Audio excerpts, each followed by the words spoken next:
All right, so this is my RB26 inlet turbo outlet tube, and I'm going to try to do the install the divider along this cut line. And how I managed it was I took this piece of cardboard and fitted it over and made sure that it's not too tight, because if the cardboard attempts to like spread out, it will bow and you aren't going to get a straight line.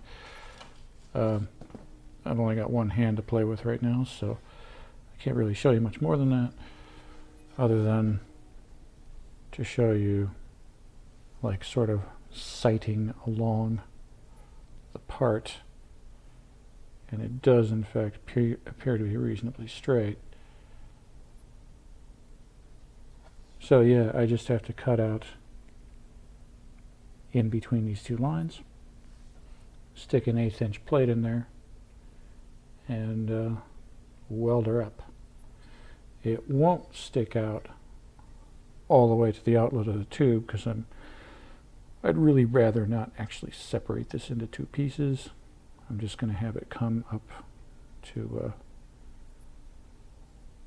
the end of this lip, the barb fitting, or whatever you want to call it, and that should be good enough. It will definitely keep the airflow from back feeding into the other turbo. Also, I clean the heck out of the inside just for giggles. Should make it easier to weld and maybe even flow a little bit better. And yeah, we'll see if I can make everything stick together real soon here. Okay, there's probably no other way to say this, but she ain't pretty. I attribute this mostly to the fact that my experience TIG welding can be measured in minutes, not hours. So yeah, I'm probably going to have to rub some of this back, and I'll have to judge for myself if it's, the porosity is too damn much. Like right around here, it looks unpleasant.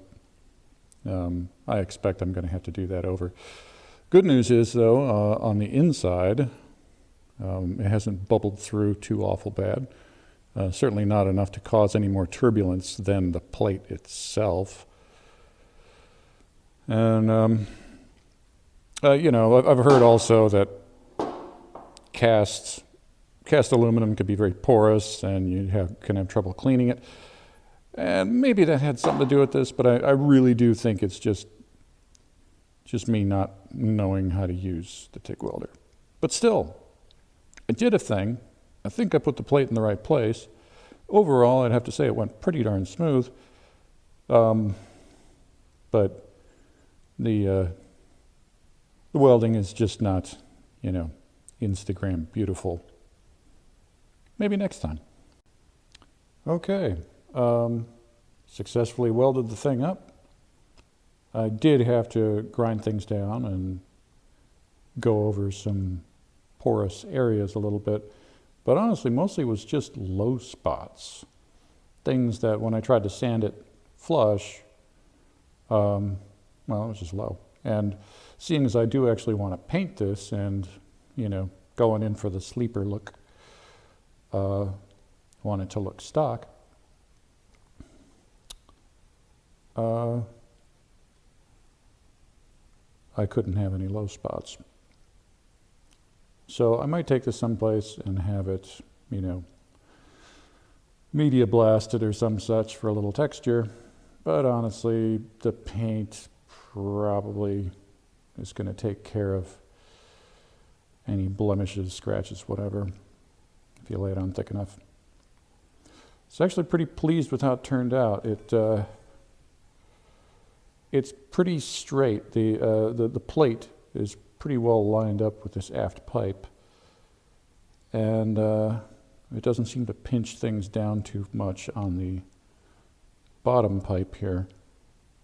And then I didn't bother welding the last inch or so, inch and a quarter, I think. And that allowed me to bend it so that it was on, the exit was at least on center. So, success, I think. I suppose I should find some way to test it and make sure it isn't, in fact, a sieve. But yeah, finished product, just paint and install.